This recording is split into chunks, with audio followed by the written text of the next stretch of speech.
오늘 본문 시편 121편은 성전을 향해 올라가는 순례자의 노래입니다. 지금 순례자가 성전을 향해 발걸음을 옮기면서 이렇게 입을 열고 있어요. 뭐라고 이야기합니까? 내가 산을 향하여 눈을 들리라. 이게 무슨 말이냐면 이 순례자가 어디에 사는지 우리는 모릅니다. 그 당시에는 먼 곳에서부터 몇 날 며칠을 걸어서 이제 예루살렘 성전을 향해 나아가는 그와 같은 시대였습니다. 그렇기 때문에 지금 이 사람이 예루살렘으로 올라가는데 지금 갈릴리에서 왔는지 아니면 여리고에서 왔는지 지금 몇 날 며칠을 걸어오고 있는 중인지 우리는 알 수 없습니다. 하지만 어디에서 출발했든지 지금 그 사람은 예루살렘 성전을 향해 나아가고 있는 과정이고 그 여정 가운데 지금 앞에 커다란 산을 만나게 된 거예요. 이제 그 산을 올라가 넘어야 하는데 그 산으로부터 지금 이 순례자는 위축되고 있는 것입니다. 왜냐하면 그 당시에는 여러분 산적들이 많았고요. 강도들이 많이 있었습니다. 그렇기 때문에 그 산을 오른다는 것은 그냥 이 동네 하나 언덕배기 하나 넘는 것이 아니라 정말 험악하고 광야 같은 그 드넓은 산과 언덕을 넘어가는 길이었고 그 길에는 강도를 만날 수도 있고 도적들을 만날 수도 있고 그렇다는 것 아니겠습니까? 여러분 누가복음 10장에 기록된 선한 사마리아 사람 이야기를 아마 알고 계실 겁니다. 어떤 사람이 예루살렘에서 여리고로 내려가다가 강도를 만났는데 그 강도가 어떻게 했습니까? 성경에 보면 이렇게 기록되어 있습니다. 그 사람의 옷을 벗기고 때려 거의 죽은 것을 버리고 갔더라. 얼마나 심각한 사람들입니까? 무자비한 사람들이에요. 바로 이 강도를 만난 사람도 예루살렘에 올라갔다가 여리고로 내려가는 길에 이 봉변을 당한 것이죠. 이처럼 그 당시에는 순례자들이 성전을 향해 나아가는 그 산을 넘어가는 것은 여러분 굉장히 위험한 일이었다는 사실입니다. 뿐만 아니라 그곳에는 들짐승들도 많이 있었다는 거예요. 여러분 다윗을 잘 알고 계시죠? 다윗의 주특기가 무엇입니까? 물맷돌을 가지고 돌팔매질을 쫙 하는 것 아니겠습니까? 얼마나 그 돌팔매질을 잘했는지 그 거구 골리앗도 한 방에 정확하게 이마 정통을 내리치고 쓰러뜨리는 그와 같은 일을 했던 사람이 다윗 아니겠습니까? 그 다윗이 그토록 돌팔매질을 갈고 닦으며 연습한 이유가 뭐예요? 그가 목동으로서 들판에 나아가 양들을 칠 때 들짐승들이 그리고 덤벼들 때 그 돌팔매질을 가지고 그 들짐승들을 다 쫓아내기 위해서 그리고 양을 지키기 위해서 다윗이 그렇게 돌팔매질을 연습했던 것 아니겠습니까? 지금 그 산에는 그 광야에는 강도들과 도적대들 뿐만 아니라 지금 언제 어디에서 나타날지 모르는 굶주린 들짐승들이 가득 찼다는 것입니다. 여러분 지금 시편 121편을 기록한 이 순례자는 지금 그 산을 바라보면서 이 산을 넘어야 되는데 이 산을 넘어가는 과정 가운데 강도를 만날 수도 있고 도적들을 만날 수도 있고 들짐승들을 만날 수 있는 위험이 지금 그의 삶 가운데 펼쳐져 있었다라는 거예요. 한마디로 말해서 지금 그는 굉장히 위험한 길을 걸어가는 인생의 순간에 놓이게 됐다는 것입니다. 그래서 그에게 뭐가 필요해요?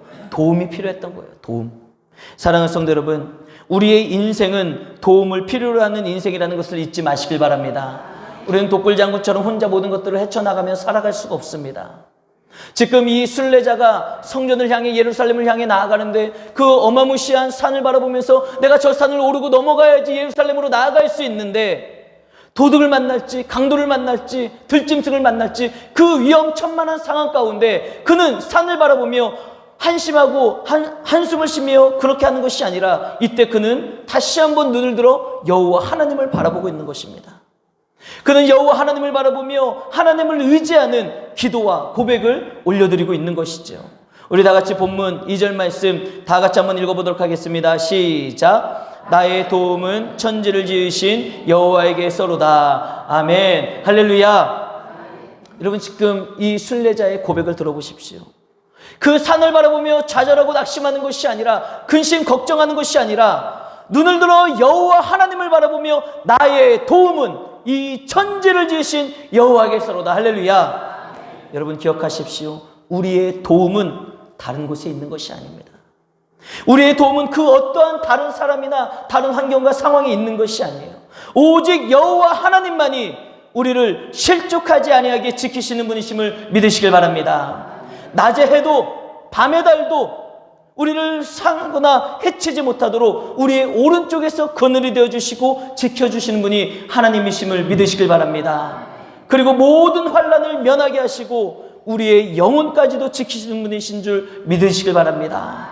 그 하나님의 선하신 손길, 그 하나님의 선하신 손길에 대해서 지금 순례자는 이렇게 고백합니다. 우리 다 같이 본문 8절 함께 읽어보도록 하겠습니다. 시작. 여호와께서 너의 출입을 지금부터 영원까지 지키시리로다. 아멘.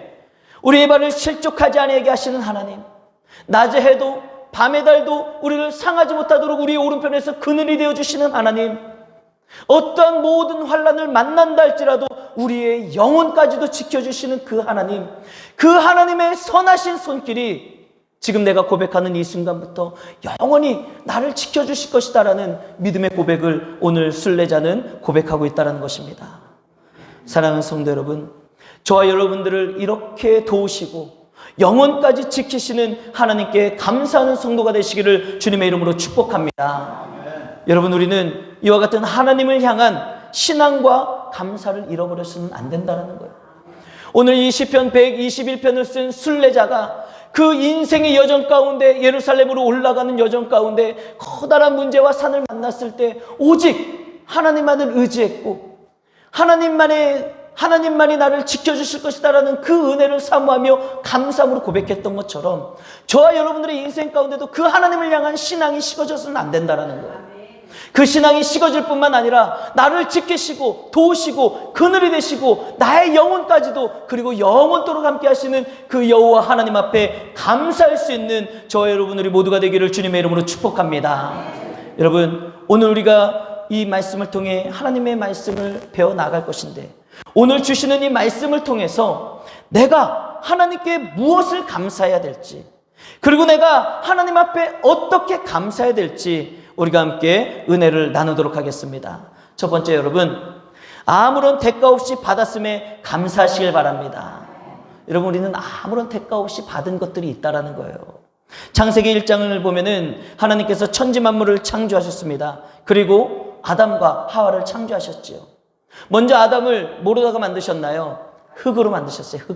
흙을 빚어가지고 흙을 빚어서 만드셨는데, 흙을 빚어서 만드셨을 때는 아담이 어떤 상태였어요? 그냥 흙 덩어리였습니다. 흙 덩어리. 그런데 우리가 성경 본문은 흙이라고 번역되어 있지만 성경 원문 히브리어를 보면은 그 흙이 뭐라고 나와 있는지 아십니까? 먼지예요, 먼지. 여러분, 우리의 존재가 어떤 존재입니까? 먼지와 같은 존재라는 거예요.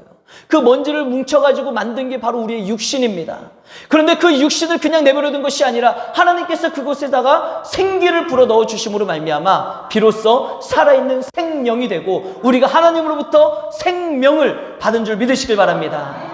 우리가 하나님으로부터 생명을 받지 않았으면 우리는 먼지에 불과한 것이고 우리의 인생은 흙덩어리에 불과한 거예요. 그러나 하나님께서 우리들에게 값없이, 대가 없이 우리가 살아 숨 쉴 수 있는 생명을 우리에게 주셨다는 것. 여러분, 얼마나 감사한 일입니까? 여러분, 우리에게 있어서 생명보다 더 소중한 게 있을까요? 우리가 그냥 살아가다 보면은 막 사는 현장에서는 내 생명보다 돈이 더 중요한 것 같고, 살아가는 현장에서는 내 생명보다 일하는 게 더 중요한 것 같고, 내 생명보다 뭐 여러 가지 중요한 게 있는 것 같죠. 그러나 막상 막다른 골목에 막다뜨리고 마지막 때를 바라보면 우리의 생명보다 더 중요한 것은 이 땅에 아무것도 없다라는 거예요. 여러분, 영화나 드라마를 보면은 강도를 만나는 사람들 있잖아요. 그 강도를 만나는 사람들이 총과 칼 앞에 위협을 당할 때 뭐라고 이야기합니까? 여기 지갑 여기 있습니다. 돈 여기 있어요. 다 가져가세요. 자동차 여기 있고요. 집 다 가져가셔도 됩니다. 그러면서 뭐라고 이야기해요? 제발 목숨만은 살려주십시오. 다 가져가도 되는데 제발 뭐만 살려달라고요? 목숨만은 살려달라는 거예요. 그 전에는 돈 버는 게 단 줄 알고 돈이 최고인 줄 알고 목숨 걸고 돈을 벌었었는데 정말 목숨의 위험을 느끼면은 돈 다 가져가도 된다는 거예요. 목숨만 살려달라는 거예요.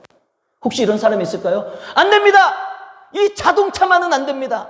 내가 이 자동차는 5년 할부로 져가지고 할부금 갚지 못하고 몇 번 타지도 못한 이 자동차인데 안 됩니다. 차라리 내 목숨을 가져가십시오. 이런 사람이 있을까요? 없어요. 아무리 할부를 5년 동안 끊었어도 돈을 못 갚았어도 차라리 가져가십시오. 제 목숨만은 살려주십시오. 여러분, 우리의 생명보다 귀한 것은 없는데 우리의 그 귀한 생명을 누가 주셨습니까? 하나님이 주셨다라는 거예요. 이 귀한 생명을 하나님이 주셨고 이 생명을 먼지와 같은 우리의 인생에게 값없이 아무런 대가 없이 저 여러분 모두에게 주셨다는 사실입니다. 뿐만 아니라 우리가 이 생명을 받고 살아갈 수 있도록 여러분 뭘 주셨는지 아세요? 공기라는 걸 주신 거예요. 공기.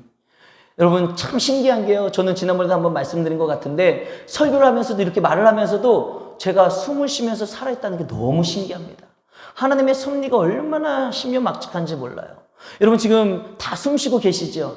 여러분 막 의지를 가지고 내가 숨을 쉬어야 되겠다 그러는 분 계세요? 빨리 병원 가셔야 돼요. 여러분 우리는 누구나 자유롭게 모든 공기를 들이마시고 살아갈 수 있는 이 은혜를 입었습니다. 이 공기를 누가 주셨습니까? 하나님이 값없이 아무런 대가 없이 주셨다라는 거예요.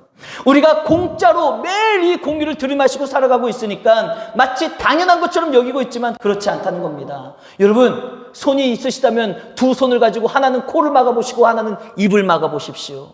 여러분들이 코와 입을 막고 숨을 못 쉬는 채 도대체 몇 분이나 여러분들의 힘으로 능력으로 살아갈 수 있겠습니까? 우리가 코와 입을 막고 하나님이 주신 이 공기를 들여 마시지 않는다면 단 몇 분도 우리의 힘으로 우리의 능력으로는 살아갈 수가 없다라는 거예요. 그런데 그 공기를 우리가 마음껏 마실 수 있도록 하나님이 공짜로 저와 여러분들에게 모든 걸 주신 것 아니겠습니까?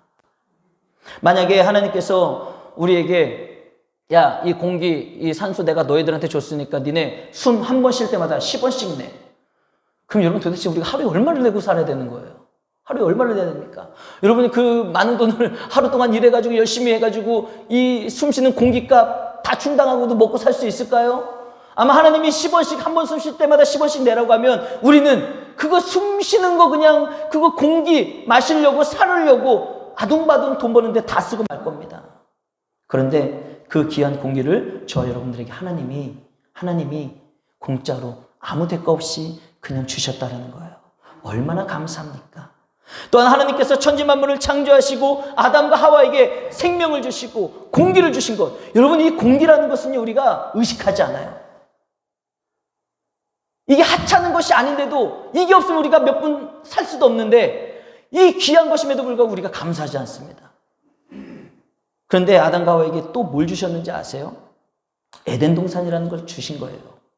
여러분 하나님께서 아담과 하와에게 아무런 대가 없이 주신 이 에덴 동산이 얼마나 좋은 것인지 아십니까? 잘 들어보십시오. 얼마나 좋은 것인지. 2018년도 세계 갑부 1위가 누군지 아세요? 마이크로소프트를 창시한 빌 게이츠예요. 빌 게이츠라는 사람이 세계 갑부 1위입니다. 이 세계에서 가장 돈이 많은 빌 게이츠가 무려 30년 전부터 자신이 집을 지을 계획을 했어요. 30년 전에.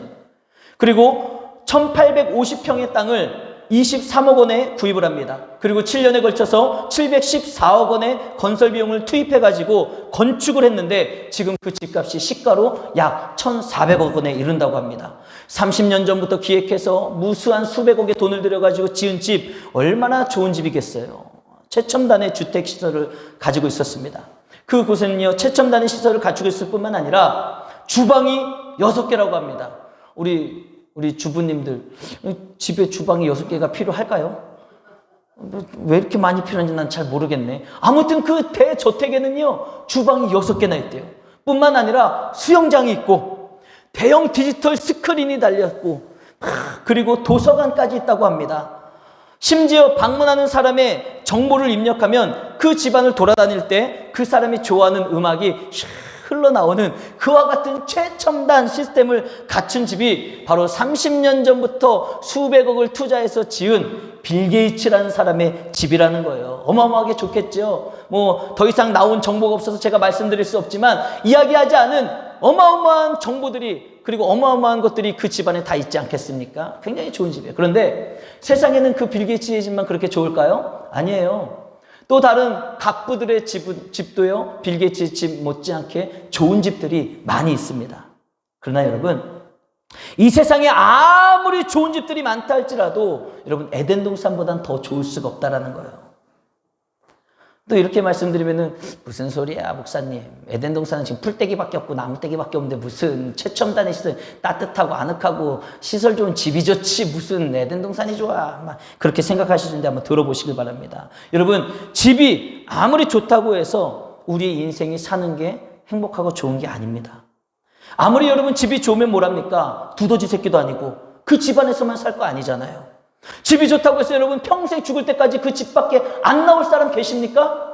아니에요. 우리는 집이 아무리 좋아도 밖으로 나와서 사회생활을 하고 사람들을 만나고 교회도 오셔야 되잖아요. 아무리 집이 좋아도 우리는 두더지처럼 집 안에서만 살지 않습니다. 밖으로 세상으로 나아가게 돼 있어요. 그런데 집 밖에 나아가면 이 세상이 어떻습니까? 소음, 공해, 오염된 먹거리로 인해서 얼마나 우리의 인생이, 생명이 위협을 받고 살아가는지 몰라요. 일본에서 원전 폐기물을 자꾸만 바다에다 흘려보내려고 하고 있잖아요. 그래서 언제 어떻게 우리가 그 방사능에 노출돼서 어떻게 될지 모른다는 사실입니다. 그래서 일본산은 특히 생선은 우리가 잘 먹지도 않잖아요. 보지도 않고 쳐다보지도 않는 사람들 많지 않습니까? 또한 여러분, 우리가 이 최첨단의 시대를 살아가면서 인터넷 좋지요. 스마트폰 좋습니다. 그런데 그 인터넷과 스마트폰에 연결해 보십시오. 얼마나 많은 악플들이 달리고 있습니까? 그 악플로 인해서 귀중한 이 생명을 잃어버리는 일들도 비일비재하게 일어나고 있지 않습니까? 또한 직장에서는 기업주들의 갑질, 땅콩 회항부터 시작해가지고 갑부들이 얼마나 갑질을 해요. 직장 생활 하시는 분들 아시지 않습니까? 회사에 나가면은 그 사장님이 또 상사가 얼마나 갑질을 해서 정말 우리 노동자들이 살기 힘든 세상 아니겠습니까? 그리고 여러분 또 그거 아세요? 8.0 강도의 지진이 3분 동안만 계속 진행되잖아요. 그러면요, 이 지구상에 남는 나라가 하나도 없다라는 거예요. 그렇게 우리가 이렇게 위험한 세상을 살고 있습니다. 그런데 반면에 에덴 동산은 어떤 곳인지 아십니까? 여러분, 에덴 동산이 나무밖에 없고 그 당시에 아담과 하와가 벌거벗고 다녔다니요.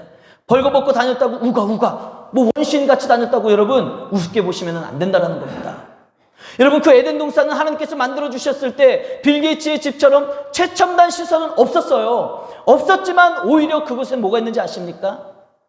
하나님의 은혜와 섭리라는 시스템에 의해서, 할렐루야, 최첨단의 시설은 없었지만 하나님의 은혜, 하나님의 섭리, 하나님의 손길에 의해서 이 에덴 동산은 관리가 됐고요, 하나님의 은혜 가운데 모든 것들이 이루어졌던 곳이 바로 에덴 동산입니다. 그곳에는 여러분 청정무공의 먹거리가 보장된 곳이 에덴 동산이에요. 그곳에서는 오염도 없고요, 공해도 없습니다. 그곳에서는 소음도 없고요, 악플이 달릴 일도 없어요. 또한 가진 자들의 갑질도 없는 곳이 바로 에덴 동산 아니겠습니까? 여러분, 그와 같은 에덴 동산의 주인이 누굽니까? 하나님이시다라는 거.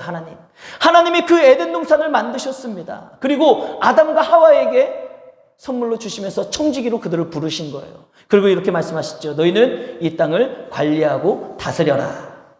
그러면 하나님이 얼마든지 갑질할 수 있는 위에 계시는 분이잖아요. 야, 이거 내 땅이고 내가 너희들에게 청지기를 줬으니까 니네 똑바로 해야지. 막 윽박 지를 수도 있고 함부로 할 수도 있고.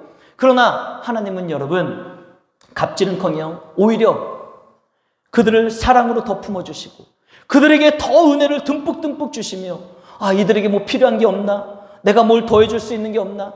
얼마나 좋은 곳이 여러분 에덴 동산입니까? 여러분, 아담이 창조된 이후에 하나님, 저 외로우니까 좀 여자친구 좀 만들어주세요, 이렇게 얘기했습니까? 아니에요. 아담이 그 동산을 거닐고 살아갔는데 하나님이 딱 지켜보시니까 아담이 혼자 사는 게 왠지 외로워 보이는 거예요. 아담이 독처하는 게 힘들어 보이는 거예요. 이건 아니다. 그래서 하나님은 여러분 아담이 요구하지도 않았어요. 아담이 원하지도 않았습니다. 말하지도 않았습니다. 그는 그 외로움이 있었지만 말하지 않았어요. 원하지 않았어요. 요구하지 않았어요. 그러나 하나님은 그 아담의 마음을 아시고 아담에게 깊은 잠을 허락해 주시고 그의 갈비뼈를 빼서 함께 영원히 동반하고 함께 할 수 있는 아내를 만들어 주셨다는 거예요. 여러분, 이게 무엇을 의미합니까? 에덴 동산은 하나님께서 보호하시고 하나님의 은혜 가운데 이끌어지는 동산일 뿐만 아니라 그 에덴 동산에서 살아가는 사람에게 필요한 것을 알아서 하나님께서 채워주시는 그 아름다운 곳, 그 은혜가 넘치는 곳, 그 사랑이 넘치는 곳이 바로 에덴 동산이라는 거예요. 여러분, 이 세상에 에덴 동산만큼 안전하고 깨끗하고 평화로운 곳이 없다라는 사실입니다.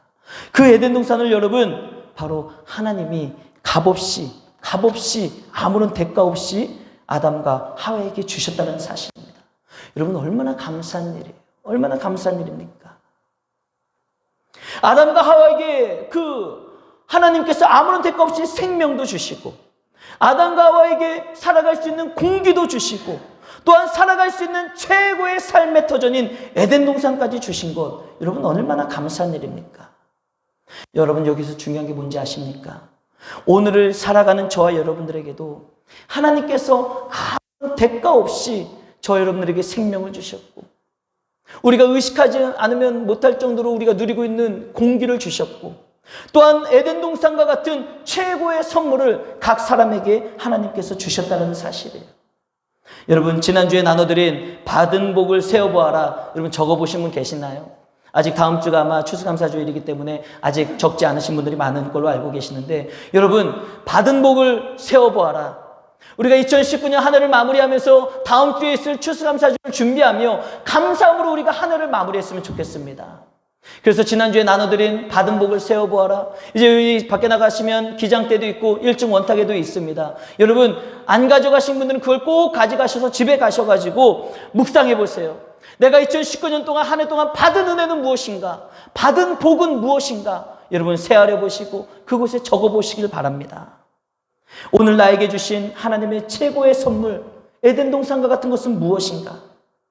또한 아무런 대가 없이 받은 최고의 은혜는 무엇인가? 내가 생각하지 않으면 그 공기처럼 매일과 같이 하나님이 주시는 은혜가 있는데, 우리가 생각하고 묵상하고 깊이 하나님께서 주신 복을 세어본다면 우리는 반드시 지난 2019년 한 해 동안 받은 하나님의 복을 알게 될 것이고, 하나님께서 주신 것을 발견하게 될 것이며, 우리는 감사하는 삶을 살아가게 될 줄로 믿습니다. 사랑하는 성도 여러분, 공기에서부터 최고의 에덴 동산까지, 여러분들의 삶 가운데 있어서도 작은 것에서부터 최고의 삶까지 하나님께서 분명 주신 게 있다는 거예요. 깊이 묵상하고 깊이 받은 복을 세어보며 감사의 간증을 적을 수 있는, 그래서 하나님이 주시는 놀라운 은혜를 누리는 성도님들 되시기를 주님의 이름으로 축복합니다. 두 번째, 여러분, 우리는 이제 추수감사절을 맞이하면서 아쉬운 마음을 다스리는 감사가 있어야 됩니다. 만족할 수 있는 감사의 삶이 있어야 된다는 거예요. 사람은 살다 보면 점점 요구가 많아지기 마련입니다. 서 있으면 어떻게 하고 싶나요? 앉고 싶죠. 다리가 아프잖아요. 근데 앉아 있으면 어떻게 하고 싶어요? 좀 눕고 싶어요. 그래서 한숨 자고 싶고. 혹시 여기 앉아 계시는 분들 중에 앉아 있으니까 좀 허리가 아픈데 좀 누워가지고 좀 설교 말씀 듣고 싶은 분 안 계세요? 그런 마음 드시는 분 없나요? 여러분, 우리가 살다 보면 점점 요구가 많아지게 돼 있다는 거예요. 애들을 키워보세요. 제가 애들을 키워보니까요, 우리 아이들이요, 어렸을 때는요, 그냥 누워있잖아요. 아무 요구사항이 없어요. 그들이 요구하는 것은 단지 배고프면 젖 달라고, 똥 쌌으면 기저귀 갈아달라고, 더 이상 요구사항이 없습니다. 그래서 똥기저귀 하나만 갈아줘도 빵긋 웃으면서 하루 종일 잘 놀아요. 그냥 우유 하나만 딱 꽂아줘도 그냥 그것만 먹고 잘 자라요. 그런데 이 녀석들이 커가면서 요구사항이 늘어나요. 이젠 더 이상 분유 먹지 않습니다. 엄마 밥 주세요. 근데 이제 밥 달라고 하면서 뭐라고 이야기해요? 고기 없어요? 삼겹살 좀 구워주세요. 닭도리탕 해주세요. 제 얘기 아니에요. 애들 얘기입니다. 막 이것저것 요구를 합니다. 뭐 좀 해달라, 저것 좀 해달라, 뭐 사달라, 놀아달라. 얼마나 많은 요구가 있는지 몰라요. 제가 지난 금요일에도 밤 11시 가까이 되도록 이제 사역 준비를 하고 집에 들어갔어요. 늦게 들어갔잖아요. 근데 세기 후지가 안 자고 있는 거예요. 그러면서 세기가 갑자기 제가 딱 들어가니까 아빠 이것 좀 그려주세요. 그래서 뭐 이걸 했는데 뭐 아빠의 정교함이 필요하다나 막 그러면서 막 이걸 그려달라는 거야. 피곤해 죽겠는데 어떻게 그려줬어요. 그려줬더니 막 세기가 막 칭찬을 하는 거야. 야, 아빠 어떻게 이거 이렇게 빨리 해요? 어떻게 이렇게 빨리 해요? 그럼 이거 다 그렸으니까 이제는 이걸 오려주세요. 그래? 알았어. 또 이제 막 오려줬어요. 그랬더니 야, 아빠 진짜 빠르네. 아빠랑 노니까 너무 행복해. 아빠 이거 좀 잡아주세요. 잡아줬더니 막 붙이더니 매직을 갖고 오더니 야, 아빠 이제 이거 좀 색칠해주세요. 요구사항이 한도 끝도 없는 거예요. 계속해서 요구를 하는 겁니다. 뭐 해달라, 이거 해달라, 저거 해달라. 근데 자꾸 칭찬을 받으니까 내가 안 해줄 수도 없잖아. 아빠랑 노니까 너무 행복해요. 아빠 어쩜 이걸 이렇게 잘하세요. 그러니까 그냥 계속 그 요구를 들어주면서 했는 거예요. 여러분, 앞서 우리가 살펴본 것처럼 아담과 하와가 하나님께 최고의 선물 에덴 동산을 받았잖아요. 아무런 대가 없이 그 최고의 아름다운 안전하고 평화롭고 참 좋은 그 에덴 동산을 선물로 받았단 말이에요. 얼마나 감사합니까? 그러면 그 에덴 동산에서 아담과 하와가 어떻게 살아야 돼요? 여러분 같으면 어떻게 사시겠습니까? 야, 하나님 감사합니다. 이렇게 좋은 에덴 동산을 주셔서 참으로 감사합니다. God is good all the time. 하나님은 늘 선하시고 하나님은 정말 좋은 분이십니다. 이렇게 고백하면서 마음껏 수영도 하고 그곳에서 열매도 따먹고 나 잡아봐라 막 술래잡기도 하고 편하게 쉬기도 하고 자기 개발도 하면서 여러분들 같으면 그냥 만족하면서 에덴 동산에서 사시겠죠. 그런데 인간은 그렇지 않다는 거예요. 그 좋은 곳에서 만족하며 감사하며 살 것 같은데 인간은 그렇지 않다는 것입니다. 어느덧 살다 보니까 점점 많은 것들을 요구하기 시작합니다. 많은 것들을 요구하면서 아쉬운 마음이 들기 시작한다는 거예요. 아, 하나님께서 이 에덴 동산에 다 주셨는데 왜 저 동산에 있는 중앙에 있는 저 선악과는 안 주시지? 아, 아쉽네. 저것까지 주시면 완벽한데. 이 아쉬운 마음이 들기 시작한다는 거예요. 여러분, 이런 아쉬운 마음이 들기 시작하면 뭐가 사라지는지 아세요? 감사하는 마음이 사라지는 거예요. 그 전에는 에덴 동산이 너무 좋았는데 아름다웠는데 감사했는데 그 마귀 사탄이 뱀이 그냥 랄랄랄 하면서 와가지고 꼬시고 나니까 그 이야기를 듣고 나서 아쉬운 마음이 들고 나니까 그동안에 감사했던 마음들이 싹 사라져버리고 마는 거예요. 감사한 마음이 사라지고 나면 여러분 그 마음에는요 분명 반드시 불평과 불만이 쏟아지기 마련입니다. 그리고 그 아쉬워하는 것을 이루고자 하는 그 마음을 욕심으로 가득 차게 되기 마련이지요. 여러분 한 장만 넘겨주시겠어요? 한 장 넘겨주세요. 여러분 이 사람이 누군지 아세요? 누굴까요? 당연히 모르시죠. 그냥 물어보는 거 집중하시라고.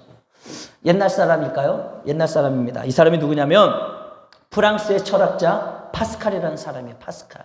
들어보셨죠? 파스칼. 팡세. 들어보셨을 겁니다. 파스칼. 이 파스칼이 뭐라고 얘기했는지 아세요? 한 장만 더 넘겨주세요. 파스칼이 이렇게 이야기했습니다. 우주를 다 주어도 인간의 마음은 채울 수 없다.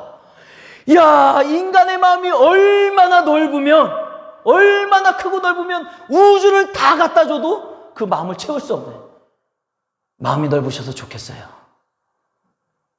여러분 그들은 뜻 아닌 거 아시죠? 인간의 욕심과 욕망이 한도 끝도 없다라는 거예요. 얼마나 인간의 욕심과 욕망이 한도 끝도 없으면 우주를 다 갖다 줘도 그 마음을 채울 수 없다라고 파스칼이 얘기했겠냐 이거예요. 이게 바로 인간의 욕망과 탐욕입니다. 그런데 이런 인간의 욕망과 탐욕의 근원이 여러분 뭔지 아십니까? 만족하지 못하는 그 하나의 아쉬움에서 시작한다는 거예요. 아쉬운 마음. 그 아쉬운 마음으로 인해서 감사가 사라질 때 생기는 증상이라는 것입니다. 그래서 감사가 사라지면 아쉬움이 생기고 아쉬움이 생기면 감사가 사라지게 돼 있다는 거예요. 그래서 사람들은 최신형 자동차를 삽니다. 최신형 자동차를 사놓고 야 감사하다 좋다 이렇게 말하는 게 아니라 썬루프가 없어서 아쉽다. 감사하지 못하는 거예요. 이제 얼마 안 있으면 며칠 있으면 이제 수능을 보게 되는데 사랑하는 자녀가 그토록 바라고 원하는 대학교에 들어갔어요. 생각해 보세요. 얼마나 감사한 일이에요. 경사 난 거잖아요. 야, 그동안 막 6년, 12년 동안 공부했는데 원하는 대학교에 갔구나. 정말 잘했다. 감사할 일이잖아요. 그런데 뭐라고 이야기하는지 아세요? 장학금을 못 받아서 아쉽네. 그러면 대학교 간 그 감사가 다 사라져버리고 마는 거예요. 아쉬움만 남는 거예요. 장학금 못 받아서. 우리 청년들 요즘 청년 실업이 얼마나 심각합니까? 그런데 취업에 성공했어요. 백수 탈출 얼마나 감사한 일입니까? 그런데 그래놓고 뭐라고 이야기하는지 아세요? 감사기보다는 대기업에 못 들어가서 아쉽네. 조금 더 큰 기업에 들어갔으면 좋았을 텐데 아쉽네. 그런데 여러분 대기업에 들어간 사람은 또 뭐라고 이야기하는지 아세요? 대기업에 들어갔으면 만족할 것 같죠? 대기업에 들어간 사람들이 이렇게 이야기한대요. 기획부에 들어가지 못해서 아쉽네. 내가 원하는 부서에 들어가지 못해서 아쉽네. 여러분 이처럼 우리의 인생에는 사실 아쉬워하기로 들면 한도 끝도 없이 아쉽다라는 거예요. 오늘 아침에 교회에 오시려고 여러분 씻고 거울 보시면서 머리도 단장하시고 화장도 하시면서 아쉬워하신 분들 계시죠? 다 만족하고 오셨나요? 아쉬워하시는 분들 안 계셨어요? 내 눈에 조금만 쌍꺼풀이 있었으면 좋았을 텐데. 눈이 좀 더 동그랗고 이렇게 했으면 좋았을 텐데. 왜 이렇게 내 얼굴은 모인 거야? 이렇게 퍼져야 되는데. 아쉽고. 퍼진 사람은 왜 이렇게 퍼진 거야? 좀만 모였으면 더 예쁠 텐데. 아쉽고.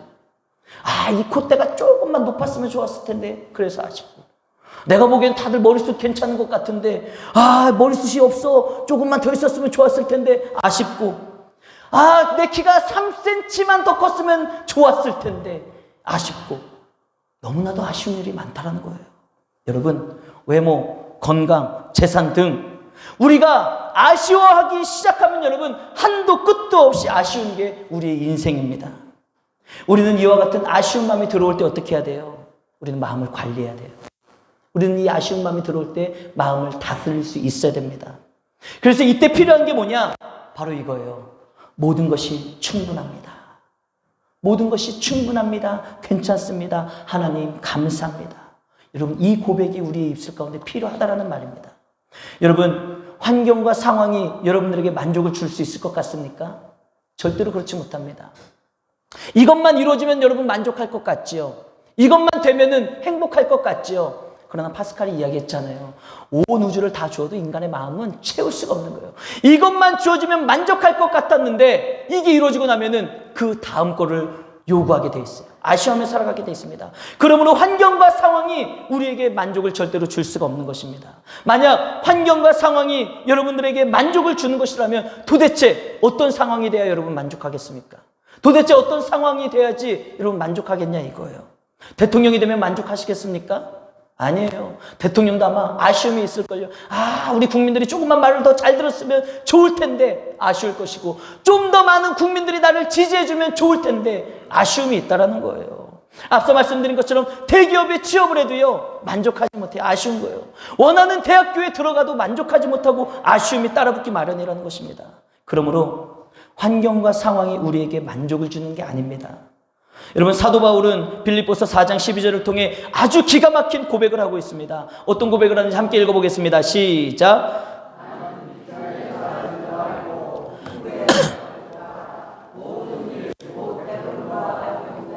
풍부와 궁핍에도 처할 줄 아는 일체의 비결을 배웠노라. 아멘. 할렐루야. 여러분, 아침 안 드시고 오셨나요? 왜 이렇게 성경을 읽는 게 이렇게 짝깐해요? 자, 여러분 잘 보세요. 여러분, 사도 바울은 환경과 상황으로 인해 만족하는 게 아니에요. 오늘 이 고백을 보십시오. 우리는 어떠한 상황과 환경에서도 원망하지 않고 불평하지 않고 만족할 수 있는 비결이 있다는 거예요. 그 비결을 사도 바울은 깨달은 거예요. 2000년 전 사람인데 얼마나 하나님의 은혜가 충만했는지, 환경과 내가 가난해도 부자래도 배고파도 배가 부르게 터져도 어떤 상황에서도 나는 만족할 수 있다. 만족할 수 있는 그 비결을, 나는 일체 비결을 배웠다. 궁금하지 않으세요? 여러분, 그 비결에 대해서 사도 바울은 정확하게 우리들에게 공개를 하고 있습니다. 그 비결이 뭔지 우리 다 같이 빌립보서 4장 6절에서 7절 같이 한번 읽겠습니다. 시작. 힘차게 시작. 아무것도 염려하지 말고 다만 모든 일에 기도와 간구로 너희 구할 것을 감사함으로 하나님께 아뢰라. 그리하면 모든 지각에 뛰어난 하나님의 평강이 그리스도 예수 안에서 너희 마음과 생각을 지키시리라. 할렐루야. 여러분, 바울이 어떠한 환경과 상황에 처해도 아쉬워하지 않고 욕심부리지 않고 원망하지 않고 불평하지 않고 만족할 수 있는 비결이 무엇입니까? 오늘 본문에 나와 있지요. 감사함으로 하나님께 아뢰는 거예요. 감사함으로 하나님께 기도하는 것이 바로 그 비결이었다는 사실입니다. 있어도 감사, 없어도 감사, 모여 있어도 감사, 흩어져 있어도 감사, 커도 감사, 작아도 감사. 여러분, 어떤 환경과 상황 가운데 처한다 할지라도 하나님 앞에 감사를 아뢰며 감사의 고백을 하는 사람에게 어떤 결과가 주어지는지 아십니까? 오늘 말씀을 보면은 이렇게 나와 있죠. 여러분, 근심, 걱정, 염려하는 문제가 해결되거나 환경과 상황이 바뀌는 게 아니에요. 우리가 착각해서는 안 돼요. 내가 하나님 앞에 감사하며 살아가면 모든 문제가 해결되겠구나. 이게 아닙니다.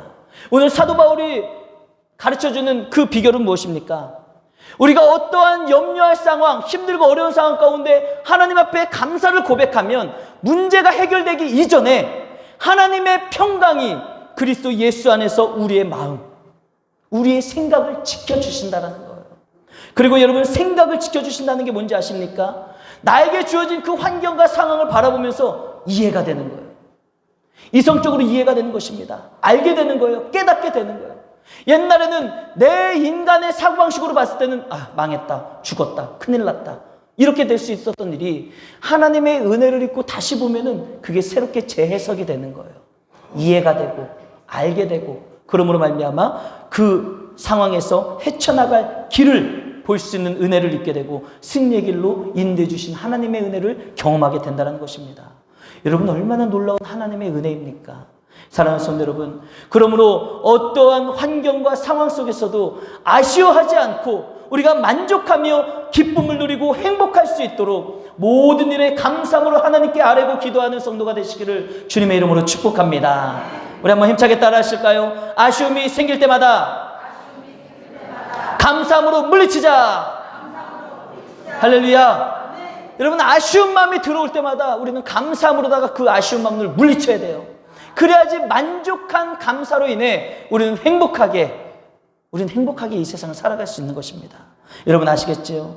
아쉬운 마음이 들어올 때 그 아쉬운 마음을 여러분들의 마음 가운데 방치하시거나 그 아쉬운 마음을 계속해서 생각하고 곱씹고 묵상하시면 안 됩니다. 그러다 보면은 우리의 마음 가운데 억울한 마음이 생겨요. 그러다 보면은 그 아쉬움을 채우고자 하는 욕심이 생기게 되고요. 결국 욕심이 잉태한 즉 죄를 낳게 됨으로 말미암아 우리는 사망에 이를 수밖에 없는 것입니다. 그러나 아쉬운 마음이 나를 지배하지 못하도록 감사함으로 우리는 막아내는 거예요. 아쉬운 마음이 딱 들어올 때 우리는 고백해야 돼요. 입술을 열어 고백해야 됩니다. 모든 것이 충분합니다. 하나님 감사합니다. 이 기도 한 방, 이 믿음의 고백 한 방이면 우리 모두는 아쉬움에서 승리의 삶으로 만족의 은혜로 경험하게 되는 놀라운 역사가 일어나게 될 줄로 믿습니다. 사랑하는 성도 여러분, 오늘 우리는 한 해를 마무리하는 추수감사절을 준비하며 지난주에 이어서 두 번째 시간으로 무엇을 감사해야 될지, 우리가 어떻게 감사해야 될지 함께 말씀을 나눴습니다. 여러분, 우리가 무엇을 감사해야 됩니까? 기억하십시오. 하나님께서 아무런 대가 없이 주신 그 모든 것에 감사하시기를 주님의 이름으로 축복합니다. 그것이 무엇인지는 여러분들의 각자의 삶에 주신 것이 분명히 있다라는 거예요. 아담과 하와에게 생명을 주시고 공기를 주시고 최고의 에덴 동산을 주신 것처럼 분명 여러분들에게 각자의 삶 속에서 알맞은 가장 소중한 것을 하나님께서 주신 줄로 믿습니다. 그러므로 여러분, 받은 복을 세워보십시오. 집에 가셔서 묵상하시고 내가 받은 복이 무엇인가? 하나님이 나에게 주신 공기가 무엇이고 하나님이 나에게 주신 에덴 동산은 무엇인지 여러분 묵상하시고 적어보시라는 거예요. 그리고 우리가 어떻게 감사해야 될지 우리가 함께 말씀을 나눴습니다. 여러분, 우리가 어떻게 감사하며 살아가야 됩니까? 내게 주신 것에 우리는 만족함으로 감사해야 된다는 거예요. 할렐루야. 만족함으로 우리는 감사해야 됩니다. 우리가 만족함으로 감사하기 위해서는 아쉬운 마음이 생길 때마다 모든 것이 충분합니다. 하나님 감사합니다. 이 고백으로 아쉬운 마음을 물리쳐야 되는 거예요. 아쉬운 마음을 물리쳐야지 우리는 만족의 감사 생활을 할 수 있다는 사실입니다. 이 감사의 고백으로 말미암아 순간순간 여러분들의 삶 가운데 따라붙는 그 아쉬운 모든 마음들을 물리치고 승리하는 복된 삶이 되기를 주님의 이름으로 축복합니다. 우리 마지막으로 옆에 분들과 힘차게 한번 인사 나누겠습니다. 하나님께서 주신 모든 것에 감사합시다. 하나님께서 주신 모든 것에 감사합시다. 할렐루야. 우리 뒷사람에게 마지막으로 인사합시다. 아쉬운 마음을 물리칩시다. 아쉬운 마음을 물리칩시다. 할렐루야. 여러분, 1년이 이제 다 지나가고 있어요. 다음 주면은 우리가 추수감사 주일로 교회력의 마지막 절기를 지키며 한 해를 마무리합니다. 한 해를 마무리할 때 여러분 감사함으로 마무리했으면 좋겠어요. 그래가지고 하나님이 여러분들에게 주신 모든 것, 정말 작은 것 하나에서부터 에덴 동산과 같이 큰 것도 있을 수 있잖아요. 모든 것에 감사하는 성도가 되시길 바라겠고요. 그 모든 것에 감사하려면, 만족의 감사의 삶을 살려면 여러분 아쉬운 마음을 반드시 몰아내야 됩니다. 만족하지 못하고 아쉬워하고 불평, 불만이 생길 때 그 모든 걸 감사의 고백으로, 감사로 하나님께 아뢰임으로 물리치시고 하나님 안에서 승리하며 살아가는 복된 인생 되시기를 주님의 이름으로 축복합니다. 기도하겠습니다.